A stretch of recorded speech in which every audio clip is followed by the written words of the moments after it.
Welcome to Unit 3, Wikis, our final full unit in the Blogs and Wikis for Teachers open course.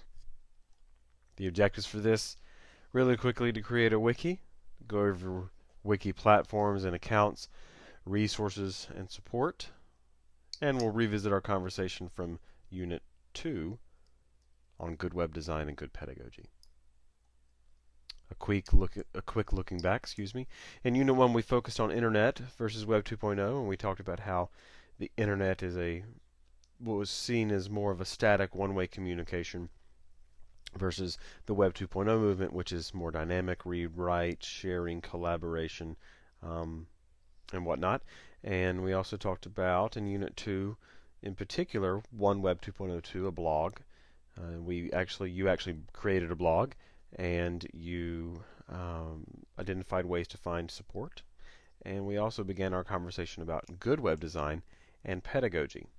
In particular, a point that I want to make in connecting all of these three units together is that with the Web 2.0 movement, we moved the threshold of how much work it took to publish content and publish words and text and images and video online. One of the first ways we talked about was in Unit 2, a blog, ways to get things online, publish content online, collaborate and work online. And for this unit, we're going to be talking about wikis, another Web 2.02 tool that also lowers the threshold for publishing content online. A wiki is another weird wording. It's ironic that we've got blogs and wikis, and both are brand new words to the English language, or have now been accepted as brand new words of the English language. Wiki is Hawaiian for quick. If you go and you look it up, and you can find an actual original reference prior to defining wiki, what wikis are. You'll find that it means quick, and it is literally, that helps define its meaning. It's a quick, simple, and easy web page. You literally click a button, change what you want, and click save. It's like having a Word document live on the internet that you can click a button, edit it, and then save it. And you can do that multiple times with multiple people. It can be edited by many. The jury is still out if they've been able to figure out a way so that you can edit at the same time and not overwrite. But it also timestamps and saves your history, so if that does occur, you will not lose any content whatsoever. Some popular examples may not even need to be stated, but Wikipedia, obviously, Wikibooks. Wikimedia is a place to go find forms of media. So often they're fair use or licensed under Creative Commons. And I left the fourth bullet there, wiki hyphen, because there are many other examples. If you go type in just wiki in Google, you'll get a huge list of the various wikis that are starting to emerge or already exist. There, I know, are wiki courses. At our university, at NC State University, they have wolf wikis, which is basically just a wiki but housed at NC State, and the mascot's the wolf. There's many ways that people have taken the concept of a wiki, which is a very easy to edit web page that multiple people can edit, and have applied it to many different forms of web pages on the internet. When I normally teach this face-to-face, I compare, if you remember from Unit 2, a blog to a journal, like a piece of paper, a paperback journal. And when we get to wikis, I compare wikis to like a giant, ever-evolving bulletin board, where people can go up to the bulletin board and put things on there and change them and move them around and click save, but a lot of people can collaborate on it, which is what most people think of when they now hear of wiki. They automatically think of Wikipedia, the community, the en masse editable encyclopedia. In the classroom, I've just listed a couple of examples of how this can be used. Number one is a textbook. Some teachers and some students have chosen to approach using wikis much like generating their own texts. Uh, uh, for example, I'm thinking of a lot of technology classes using wikis to chronicle the things that they're learning. It's a nice place to post videos and images and links to content and articles that they found that are pertinent to them. Some teachers are using it as a housing for projects. Some kids to use that to house their projects and their project work on there. If you remember the concept of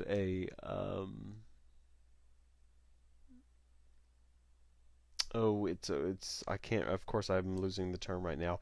It's a web quest where you used to go to different web pages to go to hunt for different types of content. You can very quickly use a wiki to make a quick web quest. And just as an example of using a wiki for an assignment rather than having a wiki be part of the assignment, a lot of teachers, once they get over the hump of not trusting Wikipedia or being skeptical or fearful of Wikipedia, will have their students use Wikipedia and in such a way that they critically analyze the content and the information and the facts that they find on Wikipedia just to see what happens.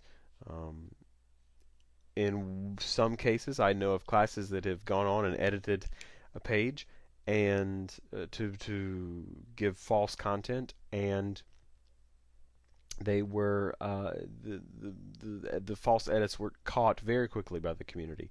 And still other classes and professors and teachers and educators have done the same experiment but have not been so lucky.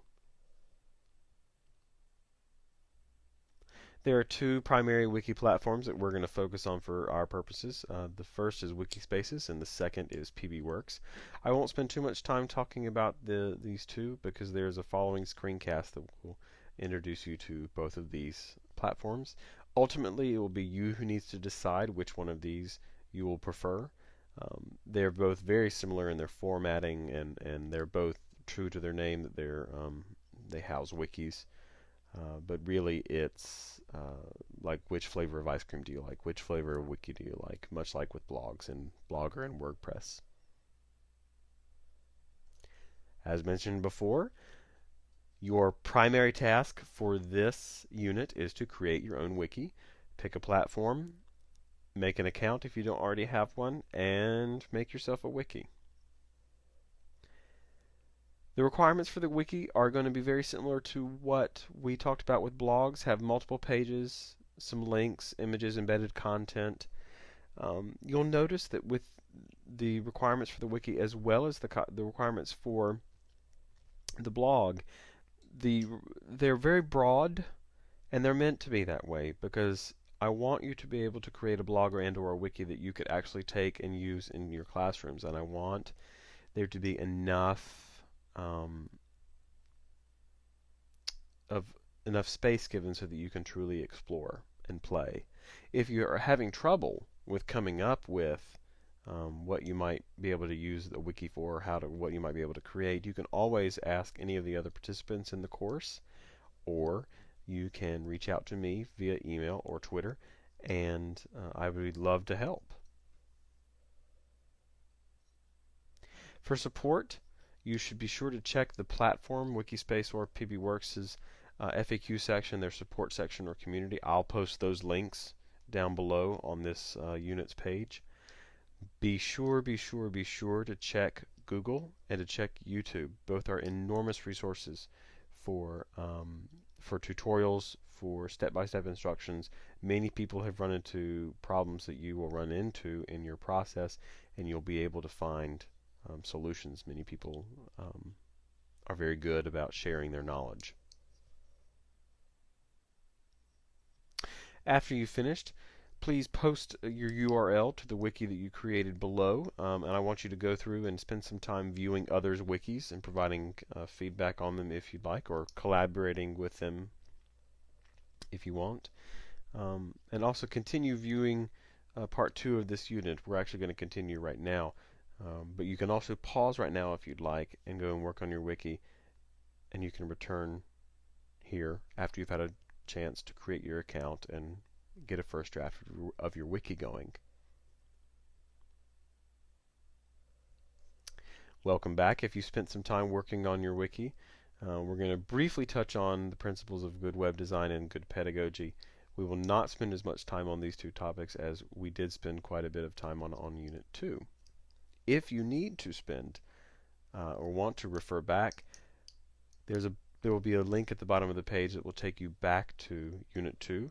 And if you scroll down, you'll be able to find the screencasts and videos describing good web design and good pedagogy, and how both of these elements influence using wikis and blogs. With wikis, the amount of control that you have over your page is often limited to a particular block or a particular space.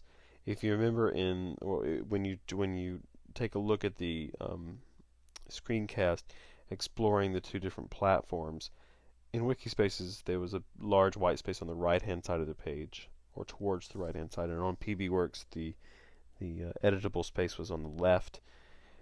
Often you're not going to be able to do as much customization, and in some regards that helps when it comes to meeting the needs of good web design.